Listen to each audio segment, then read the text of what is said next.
देश के अंदर दो शक्तिशाली पद हैं। एक है उपराष्ट्रपति का पद और दूसरा है चुनाव आयोग।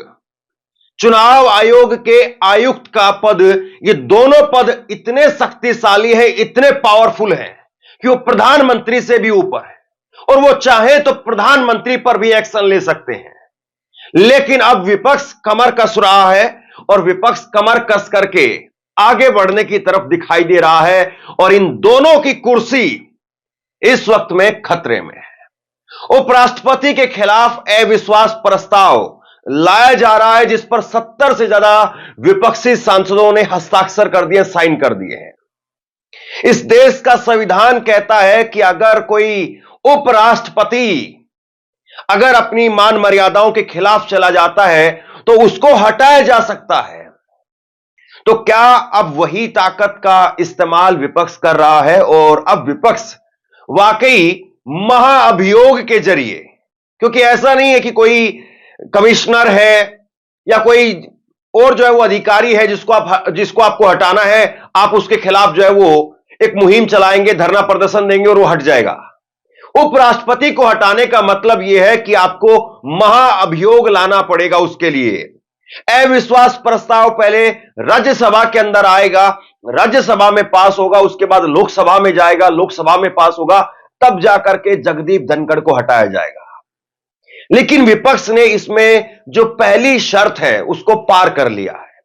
पहली शर्त को विपक्ष पार करके आगे बढ़ चुका है और अब यह कहा जा रहा है कि विपक्ष को और हिम्मत दिखानी चाहिए और विपक्ष को चुनाव आयुक्त राजीव कुमार के खिलाफ भी इसी तरीके से महाअभियोग चला करके, उनके लिए भी ऐसी करना पड़ेगा, वो भी कोई छोटी पोस्ट नहीं है, उनके खिलाफ भी महाअभियोग चला करके उनको भी कुर्सी से हटाने की तैयारी करनी चाहिए।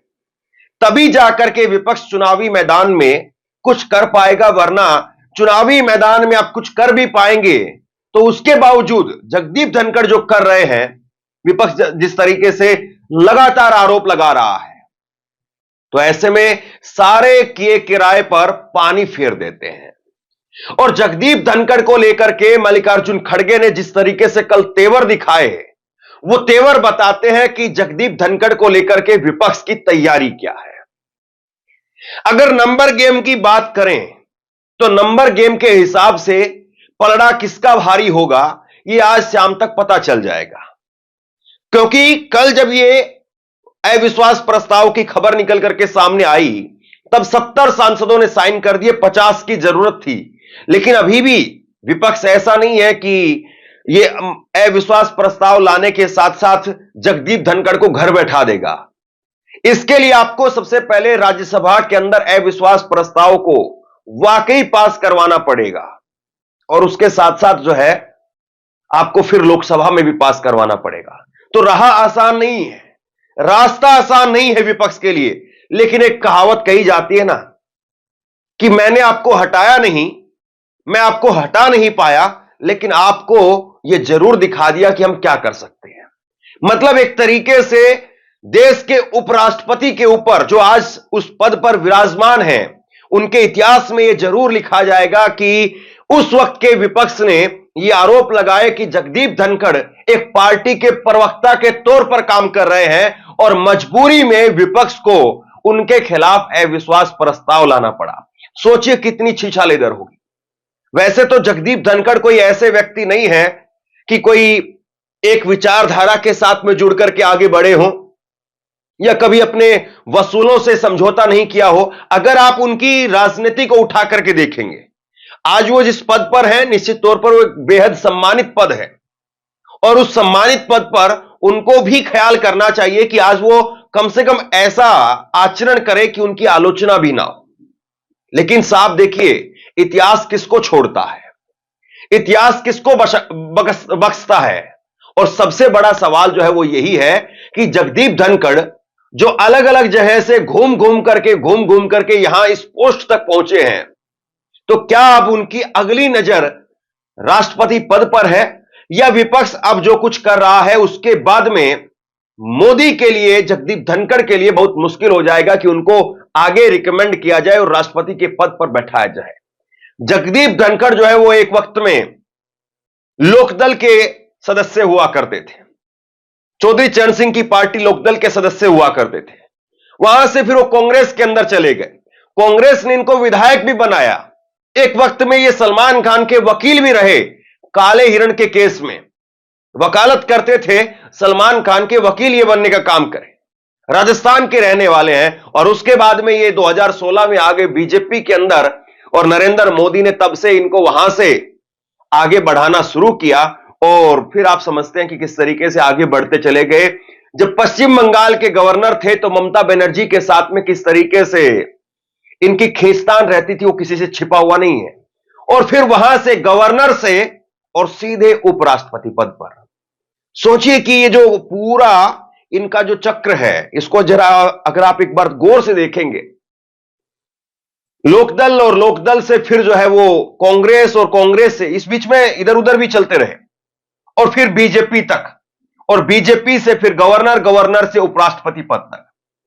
तो क्या अपने आप से चले गए या वाकई कोई कला थी, कोई खूबी थी जिसकी वजह से अपने बॉस को रिझाते चले गए, अपने बॉस को खुश करते चले गए और फिर एक के बाद एक लगातार पायदान चढ़ते चले गए। जगदीप धनखड़ का अगर उपराष्ट्रपति पद के ऊपर आसीन होने के बाद में भी अगर उनका आप आचरण व्यवहार देखेंगे तो याद करिए जया बच्चन के साथ में किस तरीके की नोकझोंक हुई। जया बच्चन और जगदीप धनखड़ की जो नोकझोंक हुई वो हम सब ने देखा। जया बच्चन को जिस तरीके से जगदीप धनखड़ के साथ में जब नोकझोंक हुई तो उन्होंने जो बातें कही उस सोशल मीडिया में छा गई। लेकिन जया बच्चन भी कम नहीं, बंगाल की रहने वाली है, वहीं की जो है वो जो उनका जन्म हुआ वहां पर, और उन्होंने भी बड़ी खरी खरी उस वक्त में सुनाई। उसके बाद में याद करिए संजय सिंह जब नाम लेते थे, अडानी अडानी, मोदी अडानी, भाई भाई, देश बेच के मलाई खाई, तो संजय सिंह को बाहर का रास्ता दिखा दिया। जो मतलब बोलता था अडानी को लेकर के उसको बाहर का रास्ता दिखाते चले जाते। ये तो अब ऊपर से जो है वो एक ऐसी बंदिश लग गई है कि अब सांसदों को बाहर का रास्ता दिखाना बंद हो गया है। संसद जो है वो अभी मानसून सत्र में भी चला और अब शीतकालीन सत्र में भी चल रहा है, लेकिन सांसदों को अब सस्पेंड नहीं किया जा रहा है। वरना इसी मोदी सरकार में हमने 150 सांसदों को बाहर जाते हुए देखा है। और अब जब मामला निकल करके सामने आया अभिषेक मनु सिंघवी का, तब तो एक तरीके से हद हो गई। हद हो गई कि अभिषेक मनु सिंघवी के 50,000 रुपए के मामले पर जिस तरीके की राजनीति हुई और दूसरी तरफ अडानी और अडानी के हजारों करोड़ रुपए के तथाकथित घोटालों को लेकर के चुप्पी साधी रखी। और जो अडानी का नाम ले तो त्यों ही जगदीप धनखड़ कहने लगे कि nothing will go on the record, कुछ भी रिकॉर्ड पर नहीं जाएगा। तो ऐसे कितने कारनामे हैं जगदीप धनखड़ साहब के जो उनके नाम के साथ में हमेशा हमेशा के लिए चिपक गए हैं। लेकिन अब सवाल ये कि क्या वाकई ये महाअभियोग का ये एक बड़ा जो है एक दाग है एक तरीके से, क्योंकि ऐसा कोई सम्मान का काम तो नहीं है ये जिसको लेकर के वो कल को अपनी वाहवाही में इसको बताए। और जगदीप धनखड़ केवल ऐसा नहीं है कि वो अडानी और ये तमाम तरह की बातें वो यहां पर संसद में ही उनको रोकते भी दिखाई देते हैं, बल्कि जगदीप धनखड़ लगातार अलग अलग सामाजिक कार्यक्रमों में, अलग अलग राजनीतिक कार्यक्रमों में या किसी किताब के विमोचन पर, किसी न किसी कार्यक्रम में जहां पर भी जाते हैं तो वहां पर भी कोई मौका नहीं छोड़ते हैं। वहां पर भी एक भी मौका नहीं छोड़ते हैं ये दिखाने बताने के लिए कि आज का विपक्ष जो है वो किस तरीके से खतरा बन गया है। तो जगदीप धनखड़ को लेकर के एक तरीके से विपक्ष ने अब पूरी तीर कमान जो खींच दी है, और अब ऐसे में ये तीर कितना आगे तक जाएगा ये बड़ा सवाल है। अब इसके बाद में आइए जरा दूसरी बड़ी कुर्सी पर जिसका आज के वक्त में खूब चर्चा है, खूब जिक्र है, और वो दूसरी बड़ी कुर्सी है इन साहब की, यानी चुनाव आयुक्त राजीव कुमार। चुनाव आयुक्त राजीव कुमार जो है उनकी भी कुर्सी पर संकट गहरा रहा है। राजीव कुमार को लेकर के कहा जा रहा है कि जब तक ये कुर्सी पर है तब तक विपक्ष को शेरो शायरी के अलावा कुछ नहीं मिलने वाला है। विपक्ष ने बहुत गंभीर गंभीर आरोप लगाए, कुछ सबूत भी पेश किए, कुछ ठोस सबूत भी पेश किए, लेकिन अभी तक कहां पर कोई एक बड़ी कार्रवाई हम यह कह सकते हैं कि राजीव कुमार साहब ने वाकई एक बहुत बड़ा तीर मार दिया। तो ऐसे में चुनावी मैदान में राजीव कुमार विपक्ष के लिए एक तरीके से बड़ा रोड़ा बन गए हैं। और राजीव कुमार जब तक वहां पर हैं, तब तक क्या विपक्ष आगे बढ़ पाएगा? विपक्ष को अगर मैदान ही प्लेन नहीं मिलेगा, समतल नहीं मिलेगा, बराबर नहीं मिलेगा, विपक्ष को अगर आप उबड़ खाबड़ मैदान में छोड़ दोगे और सत्ता पक्ष को आप जीटी हाईवे रोड पर जो है छोड़ोगे, तो बताइए रेस कौन जीतेगा? ये बार बार आरोप जो है वो विपक्ष की तरफ से लगते रहे। तो क्या अब जिस तरीके से विपक्ष का जगदीप धनखड़ पर जो वार हो रहा है, जगदीप धनखड़ को जिस तरीके से विपक्ष ने घेराबंदी उनकी की है, इसी तरीके से अगली घेराबंदी अब वो राजीव कुमार की होने जा रही है।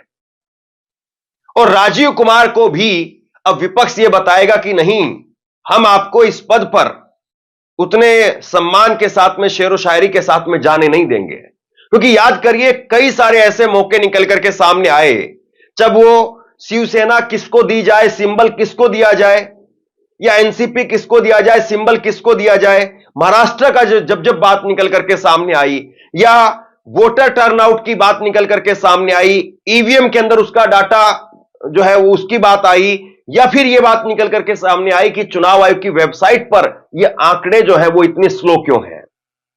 एक चुनाव में कुछ हो सकता है कि कुछ बातें अपवाद के तौर पर सामने आ जाएं, 2 चुनाव में कुछ हो सकता है, लेकिन अगर आप गहराई से डीपली अगर इस चीज को देखेंगे तो पूरी एक क्रोनोलॉजी सामने दिखाई देती है, पूरी क्रोनोलॉजी।